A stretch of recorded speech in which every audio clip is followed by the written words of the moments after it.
किसान भाइयों, स्वागत है आपका। आप भी अगर चाहते हैं कि ये डीएपी खाद हो गई, जिंक खाद हो गई, बोरोन खाद हो गई और जितनी भी खाद है हमारे यहाँ पर, जितनी भी खादों का उपयोग किया जाता है उसका उपयोग कर कर के आप थक चुके हैं। आप सभी जानते हैं कि खादों का उपयोग करना बहुत अच्छा है, क्योंकि हमारा यहाँ पे दुगना हो जाता है खाद का उपयोग करने से। लेकिन हम जितनी भी खाद का उपयोग करते हैं वो केवल जड़ तक पहुँचेगी तभी, दानों के रूप में होती है, आप सभी जानते हैं। लेकिन जड़ तक पहुँचेगी तभी वो हमारे खाद जो पौधे हैं वो अच्छे से उत्पादन दे पाएंगे।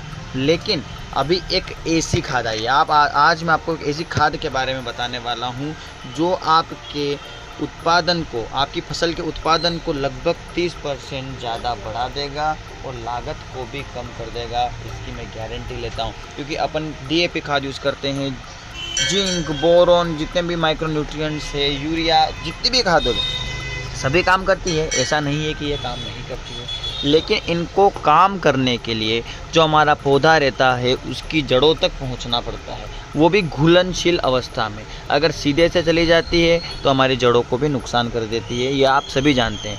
लेकिन जब तक ये घुल कर पौधों की जड़ों में नहीं पहुंचेगी तब तक इसका कोई उपयोग हमारी खाद, हमारी फसल के लिए नहीं रहेगा। और एक बात और, 100 में से 60% जो खाद के दाने रहते हैं वो तो ऐसे ही हमारे खेत में पड़े रह जाते हैं। केवल 40% जो खाद रहती है वही हमारी जो फसल है उसमें लगती है। लेकिन इस समस्या को दूर करने के लिए एक ऐसी खाद आती है जिसका उपयोग करके आप अपने जो ऐसे ही व्यर्थ पड़े हुए माइक्रोन्यूट्रिएंट्स है या फिर खाद है या फिर हमारी जो भूमि है। एक बात और बता देता हूँ मैं आपको कि खाद ऊपर से हम तब डालते हैं जब हमारी जो उसमें ज़रूरत पड़ती है कि अरे माँ, एक बात और, खाद का उपयोग हम कब करते हैं जब हमारी खेती में उस मात्रा की कमी हो जाती है। मान लो जिंक की कमी हो गई, बोरोन की कमी हो गई, लेकिन हर बार हमें यहाँ पर चेक कर पाना कि भूमि की उर्वरक क्षमता कितनी है, उसके अंदर कितनी मात्रा में जिंक अवेलेबल है, ये बहुत ही मुश्किल सा हो जाता है। तो इसके लिए क्या करना है, इसके लिए एक अच्छा उपाय है। ये जो खाद मैं आपको बता रहा हूँ इसको आप अपनी भूमि में जो पड़े हुए माइक्रोन्यूट्रिएंट्स है उसको भी एक्टिव करती है, यानी कि खाद जो ऊपर से डाल रहे हैं वो भी उपयोग में आ जाएगी और साथ ही जो अंदर पड़ा हुआ माइक्रोन्यूट्रिएंट्स है वो भी उपयोग में आ जाएगी। तो आप दोनों का उपयोग कर सकते हैं।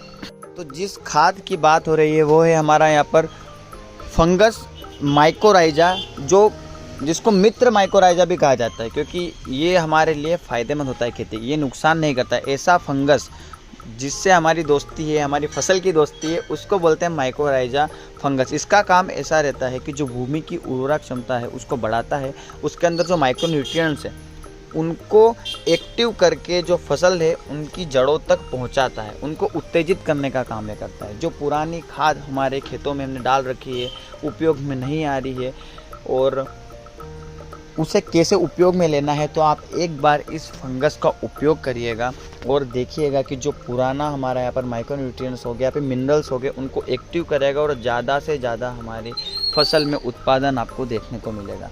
और माइकोराइजा बहुत सारी कंपनी के आते हैं, आपके इधर जो बेस्ट हो उसका आप उपयोग करें।